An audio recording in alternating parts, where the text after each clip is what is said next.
학기 시작하니까 어때요? 싫어요? 왜 싫을까? 약간 긴장되죠. 조금 두렵기도 하고 모르는 친구들 서로 사귀어야 되는 것도 힘들고. 가장 큰 두려움이 뭐예요?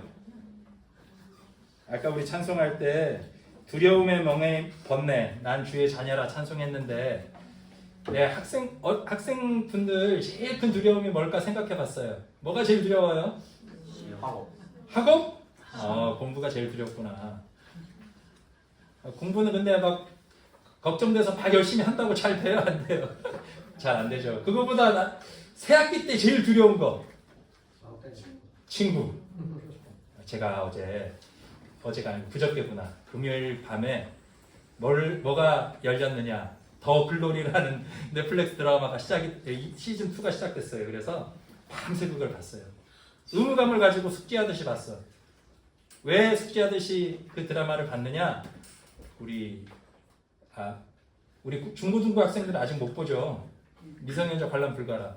혹시 몰래 본 사람들도 있을지 몰라. 학폭에 대한 얘기예요. 학교 폭력. 제일 두려운 게 학교 폭력인 것 같아요. 요즘. 근데 갑자기 분위기가 무거워지네. 거기에 막 진짜 무시무시한 학교 폭력이 나오는데 그것만 학교 폭력이 아니라 미묘하게 나를 자기 그룹에 끼워주지 않거나 나를 무시하거나 나하고 놀아주지 않는 것만 해도 보이지 않는 폭력이에요. 그래서 제가 그 드라마 다 보고 나서 목사님 아이들한테 다 물어봤어요. 혹시 너 학교에서 누가 너를 무시하거나 너를 따돌리거나 너랑 가까이 하지 않으려고 하는 애들이 있었냐? 그러면 꼭 나한테 얘기해라 했는데 우리 중고등부 학생들도 주먹으로 때리고 욕하는 것만이 아니라 마음속에 저 친구 때문에 마음이 불편하다 그러면 이 교회는 안전한 곳이에요. 교회의 선생님들이나 이 목사님은 여러분들을 위해 기도해주고 도와주기 위해 있는 사람들이니까 와서 부모님한테 얘기하기도 좀 애매한 문제다. 진짜 이게 학교 폭력이거나 내가 너무 큰 피해를 당했다면 얘기해야 되겠지만 그렇게 얘기하기도 애매하고 그런 경우라면 선생님들이나 목사님을 찾아와서 마음의 짐을 좀 덜어놓고 갔으면 좋겠다라는 생각이 들어요. 전화해도 돼요. 전화번호 나중에 제가 선생님들한테 보내드릴 테니까 교회 요람을 보시든지 저한테 전화하세요. 자, 오늘 제가 첫날부터 여러분들에게 세 가지를 앞으로 꾸준히 얘기할 거라 그랬는데 기억하시는 분 뭐였죠? 또 하나님. 세상, 하나님. 오늘의 설교 본문은 셋 중에 뭐하고 제일 맞을 것 같아요? 하나님? 하나님도 맞지만 나 맞아요. 나는 누구인가에 대한 문제를 해결하고 스스로 나는 누구인가에 대해서 물어볼 수 있도록 우리 중고등부 학생들에게 질문을 좀 던져볼까 해요. 여러분 공부는 왜 할까요? 공부 왜 해요? 대학 가려고, 성공하려고, 돈 잘 벌려고. 그거보다 더 근본적인 이유가 있어요. 왜 공부하는지 아세요? 왜 수학 문제 풀까요? 지난번에 잠깐 얘기한 것 같은데. 나중에 졸업하면 방정식 풀 일 있어요, 없어요? 별로 없어요. 수학 쪽에 전문적으로 일하는 사람 아니면. 그런데도 수학 문제를 푸는 이유는 수학 문제를 풀면서 뭘 해요? 생각하고 힘을 쓰고 애쓰고 하는 사이에 뭐가 생기느냐? 문제 해결 능력이 생겨요. 문제 해결 능력. 그거를 키우기 위해서 수학 문제를 열심히 풀어요. 자, 수학 문제가 있다. 답은 어디서 찾을 수 있어요? 맨 뒤에 넘기면 뭐가 있어요? 답지. 자, 문제가 있어. 맨 뒤에 답지를 열고 답을 받았으면 문제 해결 능력이 생겨요, 안 생겨요? 안 생기죠.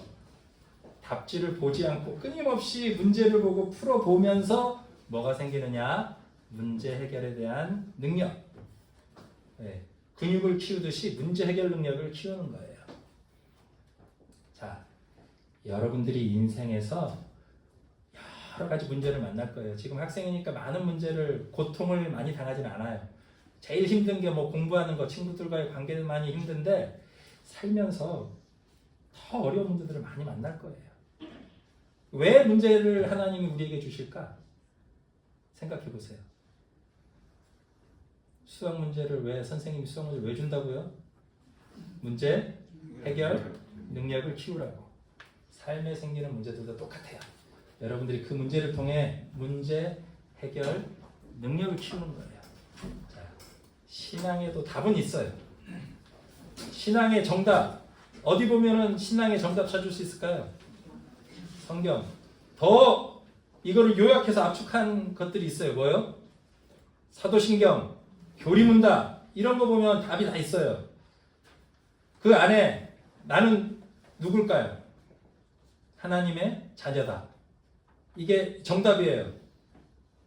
네, 여러분 누굽니까? 물어보면 나는 하나님의 자녀입니다. 정답 보고 얘기하면 그게 여러분 삶 속에서 문제 해결에 힘이 돼요? 안 돼요? 안 돼요. 삶 속에서 부딪히고 깨지면서 힘들게 찾았을 때 정말 나는 하나님의 자녀구나 깨닫게 되는 순간이 찾아와요. 아직 학생들이라 그런 깊은 신앙의 체험을 했을 수도 있고 안 했을 수도 있는데 살면서 어느 순간 정말 어려운 문제를 만났을 때 그때 그 고등부, 중고등부에서 목사님이 했던 말이 이거구나 떠올랐으면 좋겠어요. 여러분들이 그 고통을 당하고 어려움을 당하는 이유는 뭐다? 그 어려움 속에서 누구를 만나기 위해서냐? 하나님을 만나기 위해서 여러분에게 고통을 허락하는 거예요. 그럴 때마다 이 질문을 한번 마음속에 제일 먼저 해보세요. 나는 누구인가? 여러분은 누굴까요? 나는 누구인가? 지금 여러분 현실 속에서 나는 누구예요? 학생. 또 아들, 딸. 또 친구들 사이에서는 친구. 그러게 여러분들한테 제일 중요한 영어로 말하면 아이덴티티, 정체성일 거예요. 나라고 말할 수 있는 정체성을 찾아가는데 그 정체성을 어디에서 찾아야 하느냐? 오늘 그거를 한번 얘기해 보려고 해요. 오늘 성경 말씀에 두 종류의 비유 속에 두 종류의 사람이 나와요. 하나는 바리새인, 또 하나는 세리예요. 자, 여기에 나온 바리새인은 자기를 누구라고 생각해요? 의로운 사람이라고 생각해요. 제 더 글로리 보면 학폭 가하는 사람들이 자기를 어떻게 생각하냐면 난 힘이 있고 나는 좋고 나는 괜찮은 사람이야. 근데 정말 의인일까요? 이 사람 생각 속에서만 의인일까요? 사람들이 말하는 의인은, 사람들이 말하는 나는 뛰어나고 괜찮은 사람이다라고 말하는 사람은 누가 꼭 필요한지 아세요? 이 사람은 누굴 보면서 지금 멸시를 했어요? 세리를 바라보면서 손가락질하면서 저 세리 자식 저거 매국노 자식 남의 피 빠는 죄인이라고 뭘 하고 있어요? 손가락질하면서 정죄를 했어요. 사람들이 내가 의인이기 위해서 사람들은 누가 필요한지 아세요? 나보다 못한 사람, 나보다 의롭지 못한 사람, 죄인이 필요해요. 저 사람은 죄인인데 그에 비해서 나는 의롭다라고 뽐내고 싶어 해요. 야이, 저 못 사는 저 자식 저 왕따 시켜야 돼 라고 하면서 나는 안전하다라고 생각해요. 넌 못생겼고 난 잘생겼어. 내가 잘생기기 위해서 나를 돋보이게 할 누가 필요해요? 배경이 필요해요. 그래서 못생긴 사람하고만 다니고 얼굴 큰 사람들만 하고만 다니는 사람이 바로 이 바리새인의 마음인 거예요. 인간적인 의로움은 이렇게 나보다 못한 사람, 내가 비난할 사람을 끊임없이 찾아요. 자, 그러면 이 사람은 계속 완전히 의로울까요? 인간은 자기 스스로 의로울 수 있을까요? 자, 이 사람이 자기가 의롭다는 기준으로 뭘 제시했어요? 11조를 했고 율법을 지켰고 금식했고, 여기서 말하는 소득의 11조는 내가 번 거에 11조를 낸 게 아니라 내 재산의 10분의 1을 다 바쳤다는 거예요. 그러니까 집이 1억이면 1,000만 원을 지금 헌금한 거예요. 자, 근데 이런 선행을 왜 했을까요? 하나님에게 정말 헌금 바치고 싶은 하나님의 일을 위해서 하나님을 사랑하는 마음으로 했어요? 뭐 때문에 했어요? 누구한테 잘 보이려고? 네? 사람들한테 보여주려고. 나 이렇게 잘난 사람이야, 나 이렇게 종교적으로 의로운 사람이야 라고 보여주기 위해서 선행을 했어요. 지금 하나님에게 한 선행이에요? 나를 위해 한 선행이에요? 나를 위해 한 선행이에요. 이렇게 자기 중심적인 사람은 하나님마저도 어떤 존재냐? 하나님은 이 사람에게 왜 필요해요? 내가 선하다는 걸 증명해 줄 사람으로 필요해요. 증명해 줄 존재로. 하나님을 뭐처럼 써요? 내 종으로 쓰는 사람. 하나님, 옛날에 어느 목사가 하나님 너 그러다 혼나 이렇게 막 하나님한테 얘기했던 목사도 있었는데, 하나님이 나를 위해 있는 사람들이에요. 그런데 세리는 지금 어떤 태도예요? 세리는 뭐라고 얘기했어요? 멀리 서서 감히 눈을 들어 하늘을 쳐다보지도 못하고 다만 가슴을 치며 이르되 하나님이여 불쌍히 여기소서. 나는 누구라고요? 나는 죄인이로소이다 하였느니라. 이게 정말 인생을 제대로 살았던 사람들이 하나님께 올리는 고백이에요. 내가 정말 하나님 앞에서, 사람들 앞에서 의롭게 살려고 한 게 아니라 하나님 앞에서 의로워지려고 애써본 사람들이 드릴 수 있는 고백은 뭐냐? 뭘까요? 내 힘으로 된다 안 된다? 내 힘으로는 아무리 애를 써도 내 스스로는 선해지지 못하는구나. 목사님도 목사니까 나름 열심히 선한 일을 해보려고 했겠죠.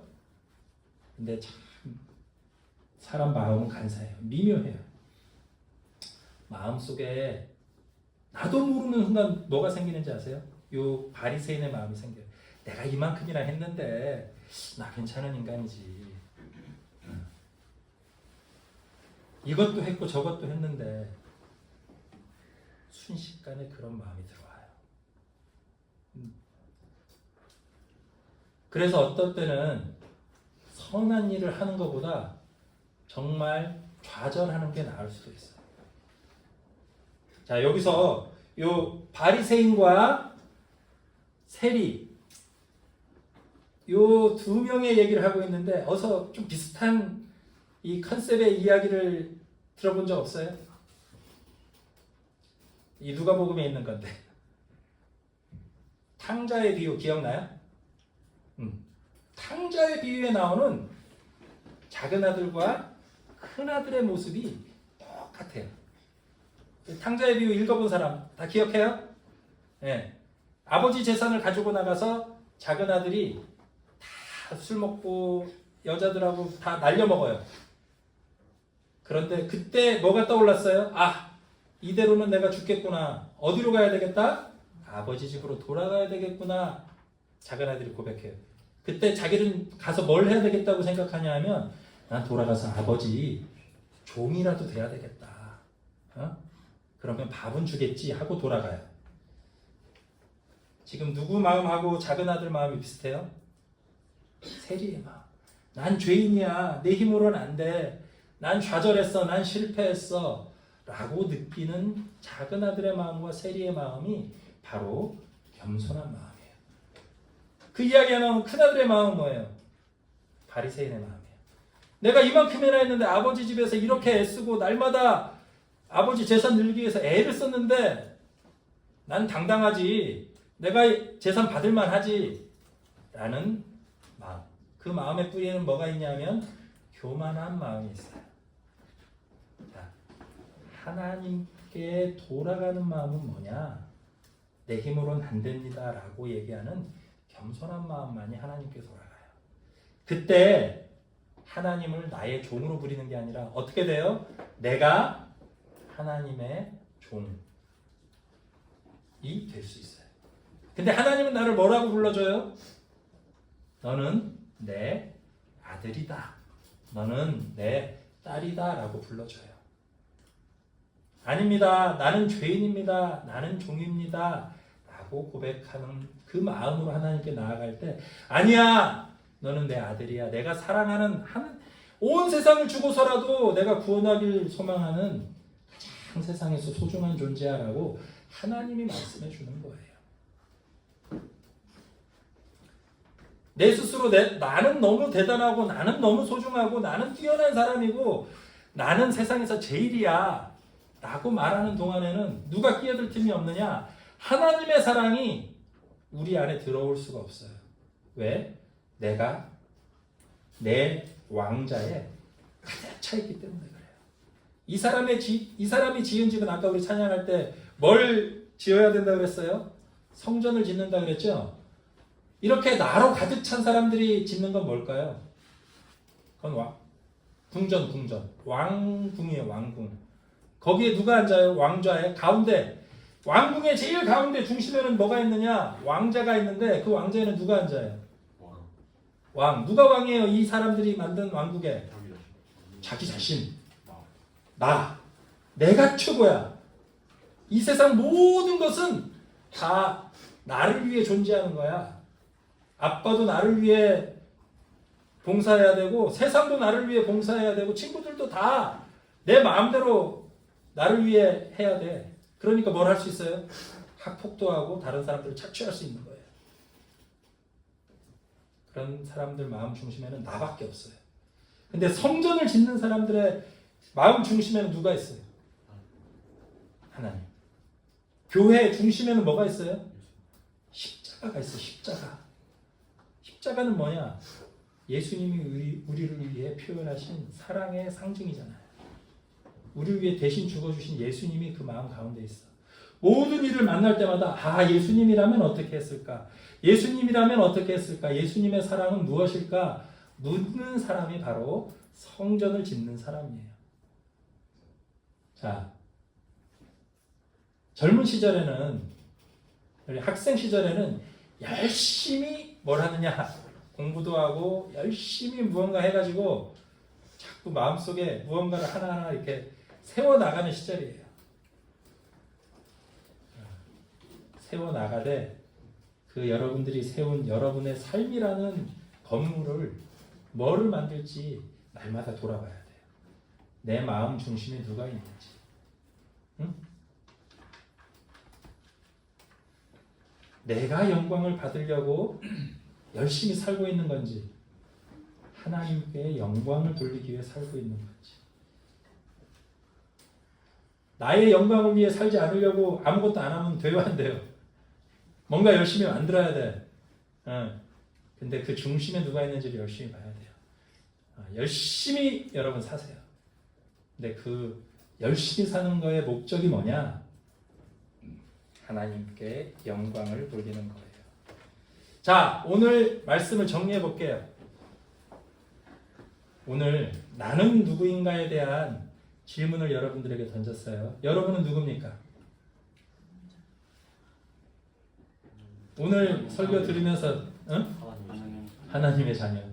약간 목사님의 설교 속에 나온 답이고 여러분들 그 질문을 삶 속에서 던져보세요. 난 누구지? 하나님에 대한 지식, 세상에 대한 지식 전에 먼저 할 게 있는데 나는 누구일까? 세상을 바라보는 주체가 누구예요? 나. 하나님을 향해 예배드리고 하나님을 바라보고 하나님은 나에게 어떤 분이신가 찾는 그 주인, 주체가 누구예요? 나. 나부터 시작하는 거예요, 모두. 내가 삐뚤어져 있으면 하나님은 위대하신 구세주입니다 라고 말하는데 나에 대한 지식이 바로 서 있지 않으면 순간 어떻게 하는지 아세요? 바꿔요. 하나님도 나를 위해 존재하는 거지. 하나님 나를 축복 주고 나에게 복주 위에 있는 분이 하나님이지 라고 하나님에 대한 지식을 바꿔버려요. 중요한 거는 나를 찾는 거예요. 아시겠죠? 근데 그건 어디서 찾느냐?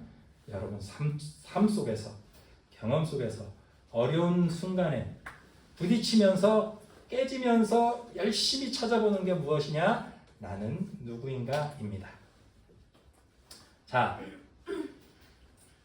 하나님의 자녀, 나는 하나님의 자녀라고 얘기했는데 동시에 또 하나 피할 수 없는 진실이 있어요. 나는 누구예요?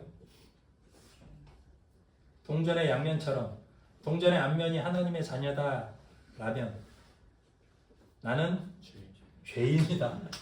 문상 하나 여기 얘야 정답을 얘기했어요.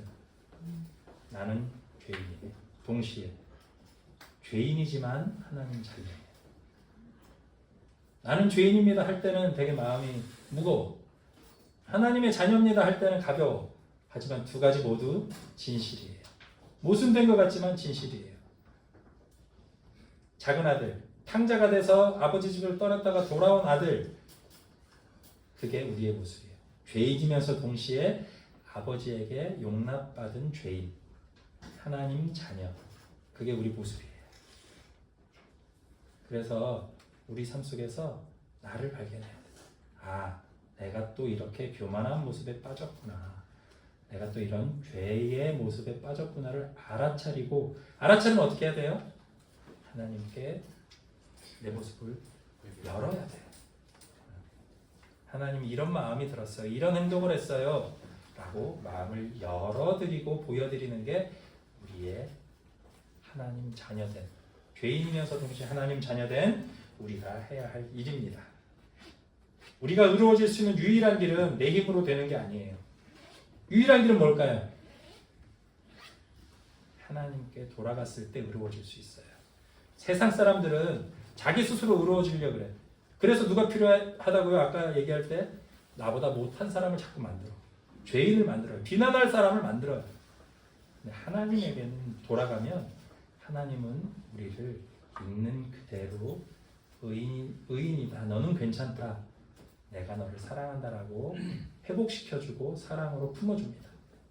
그런 하나님 사랑으로 돌아오는 우리 유미교회 중고등부 모든 형제 자매님들 되시길 주님의 이름으로 축복합니다.